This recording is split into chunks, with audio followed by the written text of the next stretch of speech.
Hi guys, this is the Audiofool, and for today, we're going to review the Roksan Blak integrated amplifier.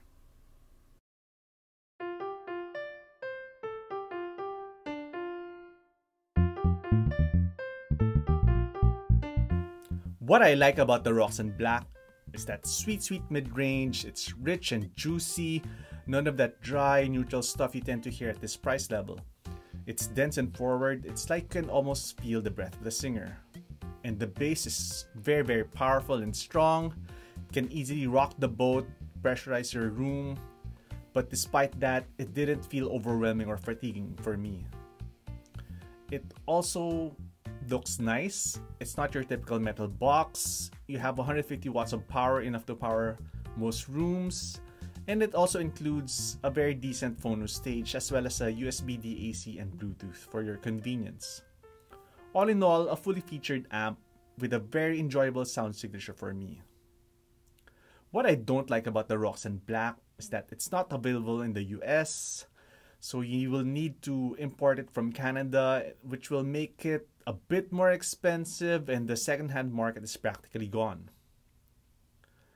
And another thing is that the DAC, while it's a decent effort and should be enough to tide you over until you can get a better one, it's only USB and I don't use USB.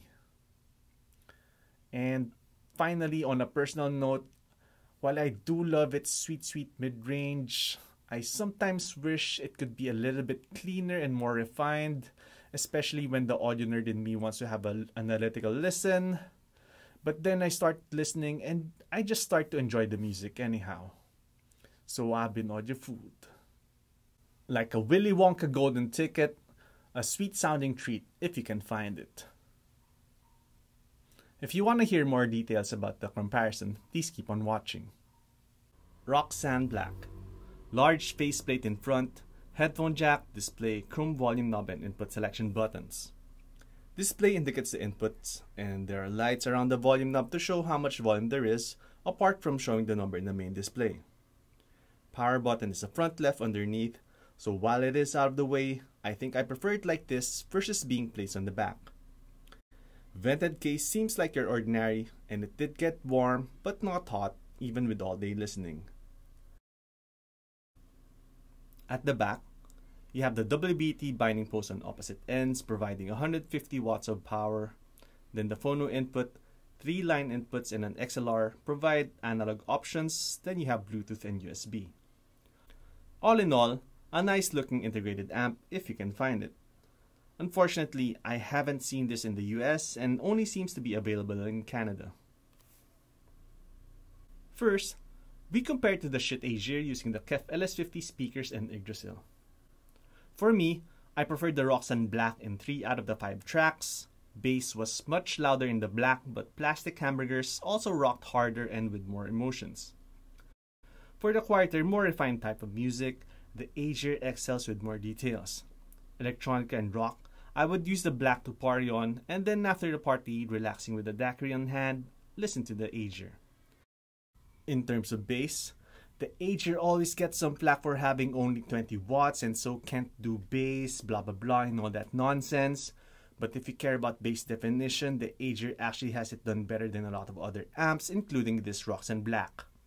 Bass volume, however, is another story, and the Blak has tons of it, much more than the Aegir, but I didn't feel it to be too much or in my face.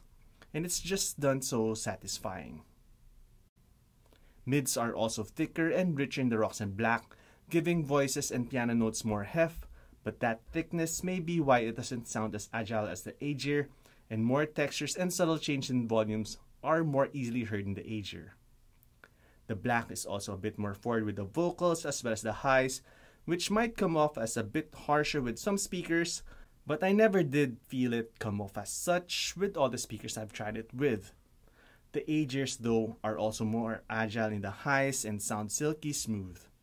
In terms of soundstage, the Blaks do feel a bit wider, but the Aegirs have more depth, just a little bit, but enough to be able to place instruments with more accuracy and space. Finally, the Aegir sounds clearer and cleaner. The Aegir is a lot cheaper than the Roksan Blak, and yet it still excels more in the details. So it's very easy to just point this out and then end the review, but it wouldn't give justice to the Roksan Blak because it just sounds so engaging, so enjoyable.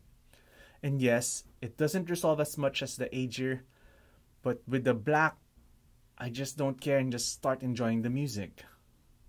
Don't get me wrong, the Roksan Blak is already incredibly detailed. It's just that the Aegir does it a bit better. And if you've watched my other amp reviews, you'd know that there are very few amps who can beat the Aegir in this aspect. And it's also integrated with 150 watts of power, Phono, USB DAC, and Bluetooth. But only you can tell if it's worth the extra spend. But for me though, I think it is. Next, we compare it with the Class D Purifi, this one coming from VTV, doing more than 227 watts of power, and currently one of the cleanest measured amps, which means it should also be one of the most transparent.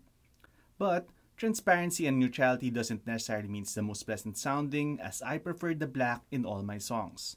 Though with Canyon Deep, it was a slightly harder decision as the Blak was really satisfying, just feeling the pressure of the bass. But it's also nice to hear how that builds up and dissipates, and that you hear with much more ease in the Purifi. Am I the only one who enjoys that? So in the genres, it was pretty clear to me as well, so measurements are not the end-all be-all if we are just talking about your personal enjoyment.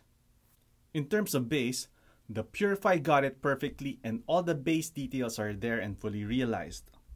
It doesn't have that bass volume though, and again the Blak is just beautifully rendered in all its fatty glory and without being overbearing.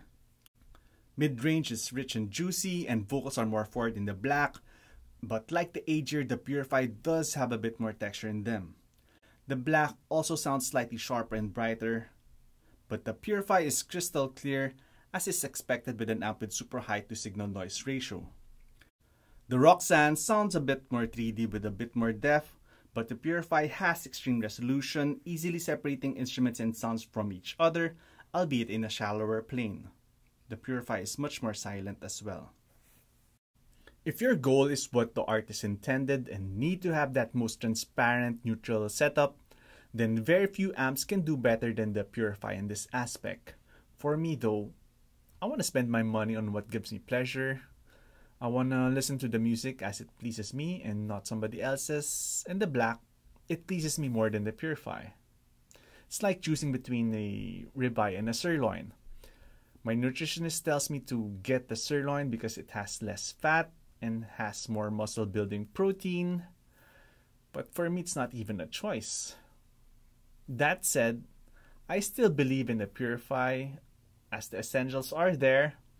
And I just need to already get that juicy scorch preamp because the Freya in passive mode isn't colored enough to give the sound I want from the Purifi.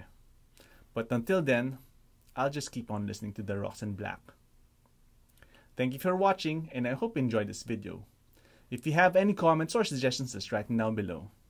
See you in the next video.